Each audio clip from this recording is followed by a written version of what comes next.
आपकी तरफ से जो ओबिचुरी रेफरेंसेस मूव किए गए हैं उनके हक में बोलने के लिए खड़ा हुआ हूं। जैसा आपने खुद कहा, लिस्ट बहुत लंबी है। इस लंबी लिस्ट से ही पता चल जाता है कि हमारे काम में कितना बड़ा लंबा एक गैप रहा। 2018 में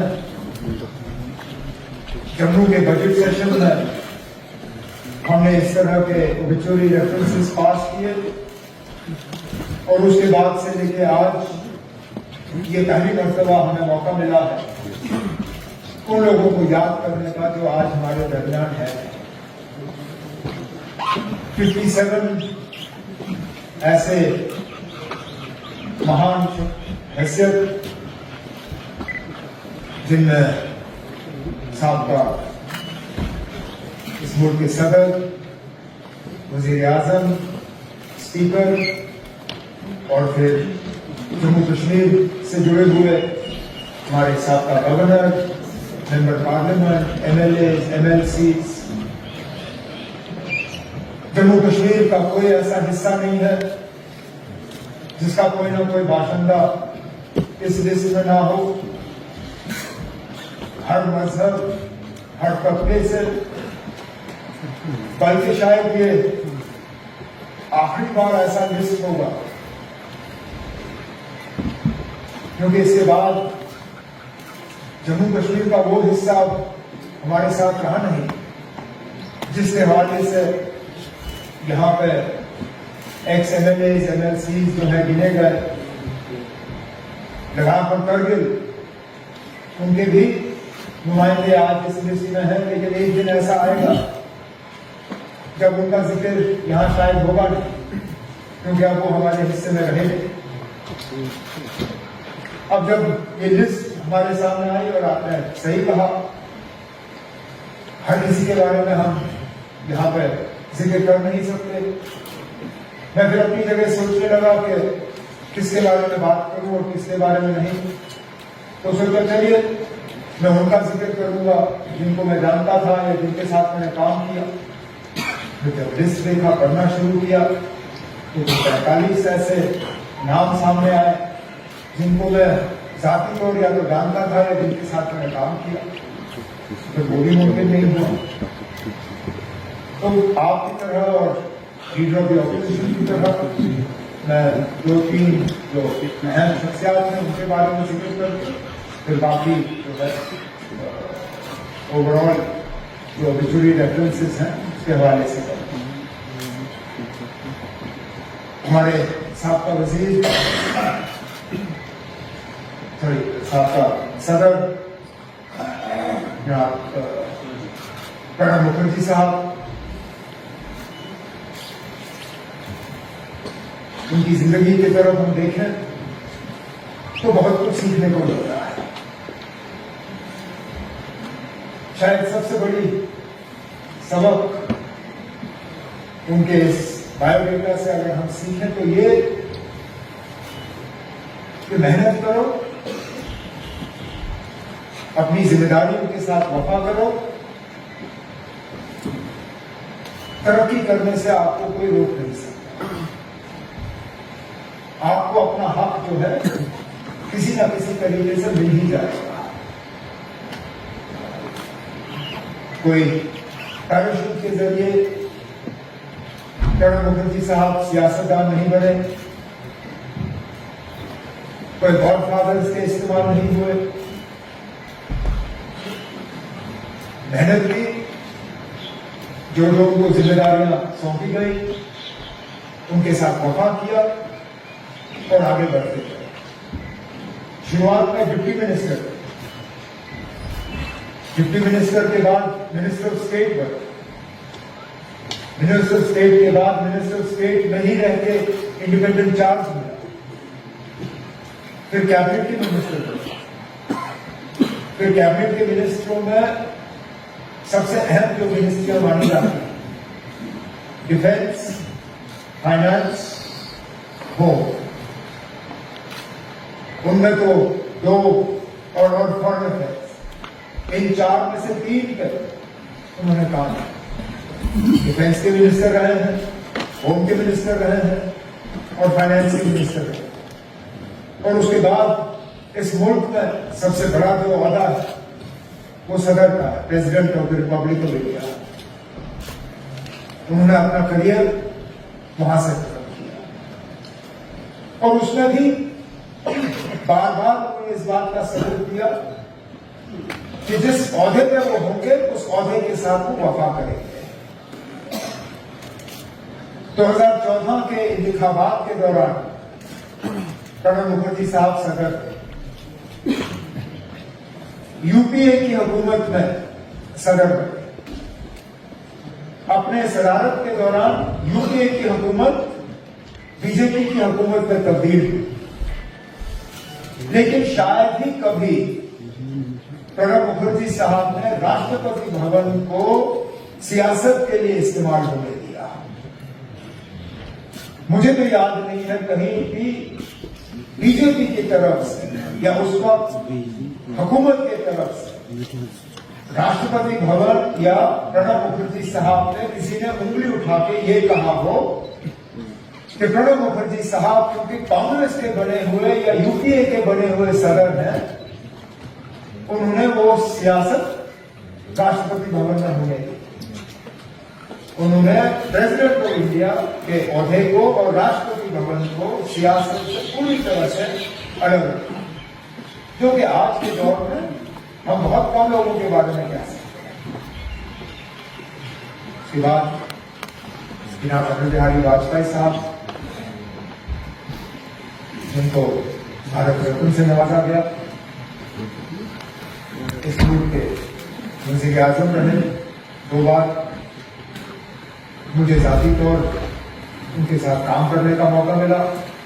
3 साल MOS के तौर पर मैं उनके साथ रहा।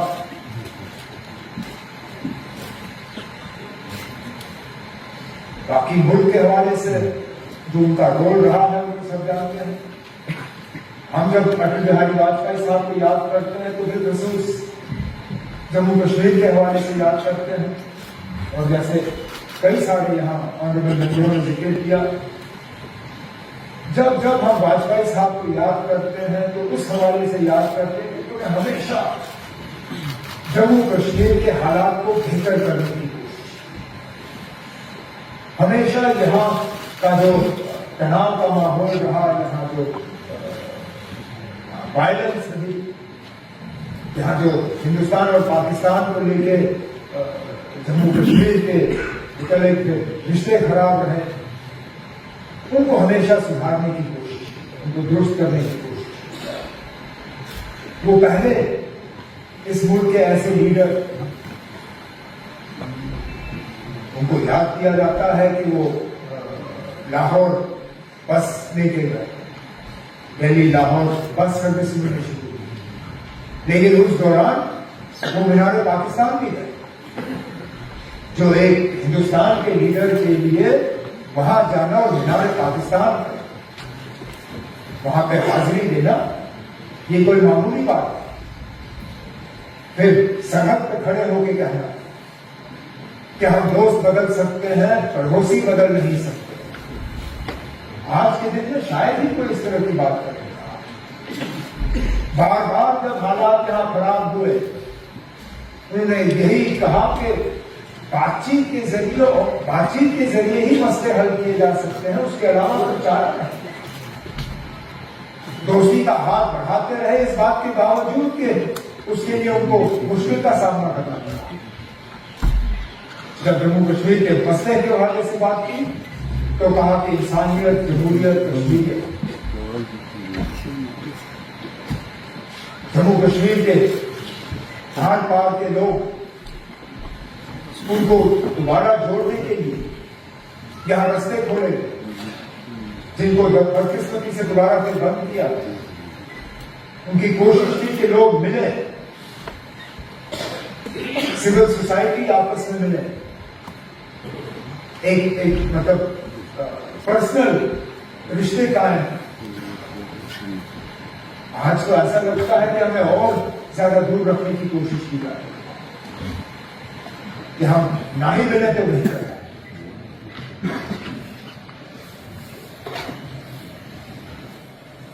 मैं तो मान के चलता हूं कि अगर वाजपेयी साहब के दिखाए हुए रास्ते पे हमने जम्मू कश्मीर के साथ सलूक किया होता तो आज हमारा वो हाल नहीं होता जो हाल है। क्योंकि चलिए वो नहीं रहे, उनका दिखाया हुआ रास्ता याद नहीं रहा।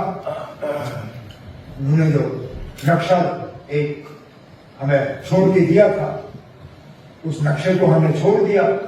क्या करें?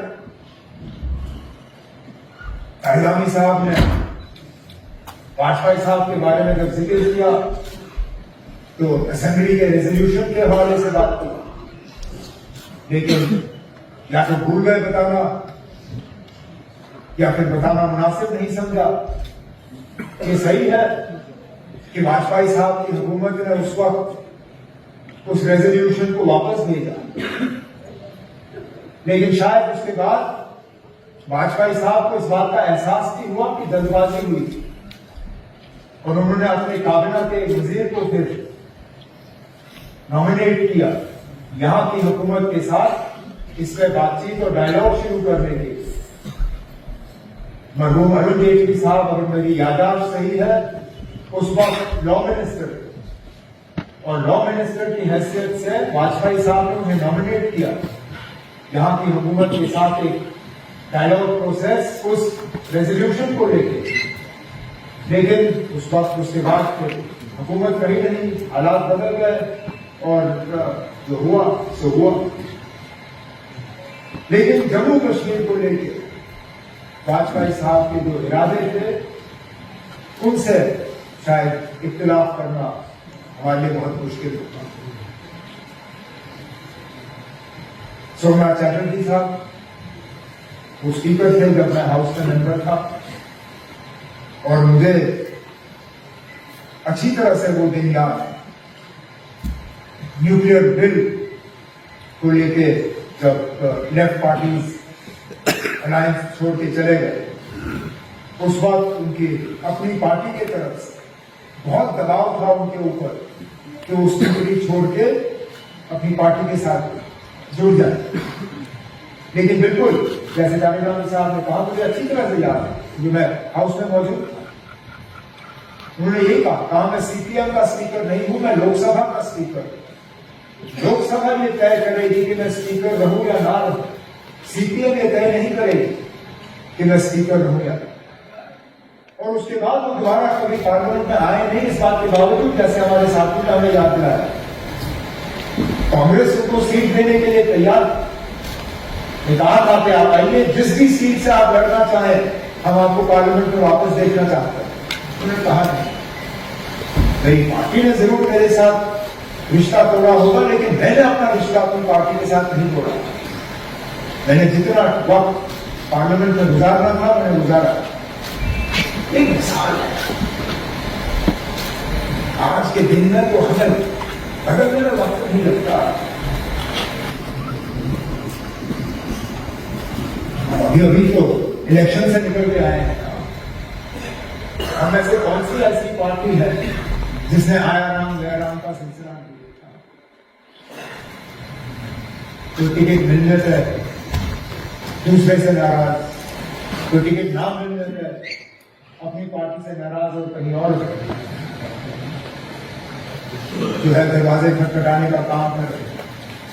बहुत कम ऐसे सियासतदान हैं सोमनाथ चैटर्जी साहब की तरह जो अपने असूलों पर कायम है। तो शायद ये हमारे लिए एक सबक कि आखिरकार सियासत जो है सो है, असूल बहुत जरूरी है। अब जम्मू कश्मीर को लेके जैसे मैंने कहा, गवर्नर से लेके एमएलए एमएलसी तक इतने सारे नाम और उनमें से कई सारे जिनके साथ मैंने खुद काम किया। अब एक एक का मैं जिक्र कर नहीं सकता, लेकिन एक साथी का जिक्र किए बिना शायद रहूंगा तो गलत होगा, क्योंकि वो सिटिंग मेंबर रहे हिसाब से। और मुझे लगता है सिटिंग मेंबर की अपनी ही एक हैसियत होती है। उसके साथ साथ वो एक ऐसे सिटी मेंबर है जिनके साथ बहुत करीबी काम करने का मौका मुझे हासिल हुआ। शायद आप में से कोई ऐसा नहीं है जिसने देवेंद्र के साथ इतनी नजदीकी से काम किया हो जितना मैं। मुझे सियासत में 25-26 साल हो गए, जिसमें से 19-20 साल तो मैंने देवेंद्र के साथ किया है। नेशनल कॉन्फ्रेंस का सदर बना 2002 में, तो देवेंद्र मेरे साथ मीडिया एडवाइजर के तौर पे आए। एमएलसी बने, इलेक्शन 2008 में इलेक्शन हुए, एडवाइजर के तौर पे मेरे साथ आए। जब मुझे मिनिस्ट्री में तब्दीलियां करनी पड़ी, उफ्कत नहीं किया, तंजीम की जिम्मेदारी दी मैंने उनको, और जब तक नेशनल कॉन्फ्रेंस में रहे अपनी तंजीम की जिम्मेदारी संभाली। मेहनत करने में वो कमी नहीं रखते थे। आप लोग गवाह, आपके साथ आने के बाद जहां जहां आपने जिम्मेदारी, कहीं हिमाचल में, कहीं पंजाब में, कहीं और, जिस मोर्चे पे खड़े किए वहां पे मैंने अपनी जिम्मेदारियों को निभाया। शुरुआत भी उनकी वैसी है। वालिद साहब उनके इंजीनियर, बिजनेस से उनका लेना देना था नहीं। एक मारुति के वो सर्विस स्टेशन का उनको गिरधारी लाल ढोगरा साहब ने इंतजाम करके दिया, और इसमें भी देवेंद्र कभी भूला नहीं। जम्मू में बहुत सारे वो राउंड अबाउट गोल चक्कर बने हुए, लेकिन सिर्फ एक जम्मू का ऐसा गोल चक्कर है जो साल के 12 महीने उसकी घास की कटाई होती है, वहां फूल लगे होते हैं, वहां मूर्ति साफ होती है। वो है गिरधारी लाल ढोगरा साहब का जो चौक है गांधीनगर के पीछे, क्योंकि उसको संभालने की जिम्मेदारी देवेंद्र ने खुद ली। जब उनको मिला था वर्कशॉप,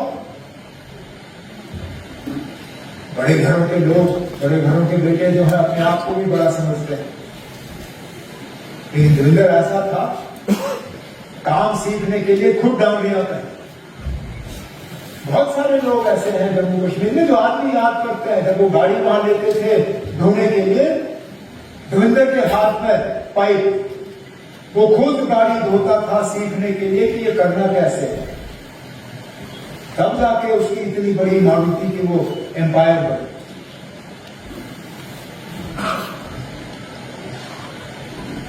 मैंने जैसे कहा 25-26 साल हो गए मुझे सियासत में। बहुत साथियों को मैंने आते जाते हुए देखा स्पीकर साहब, लेकिन अगर मुझे एक साथी के जाने का जाती तौर आज तक अफसोस रहा, वो देवेंद्र के जाने का आज भी। और मुझे अफसोस इस बात का है कि पता नहीं था कि वो इतने बीमार हैं। इलेक्शन में कुछ तलखी बातें, अगर मुझे पता होता कि वो इतने बीमार हैं, मैं शायद रिश्तों को सुधारने की थोड़ी सी कोशिश कर लेता,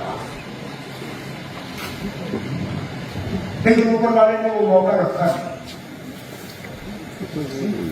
यही मौका रखा कि हम उनको श्रद्धांजलि पेश करें, उनकी आत्मा की शांति के लिए प्रार्थना करें।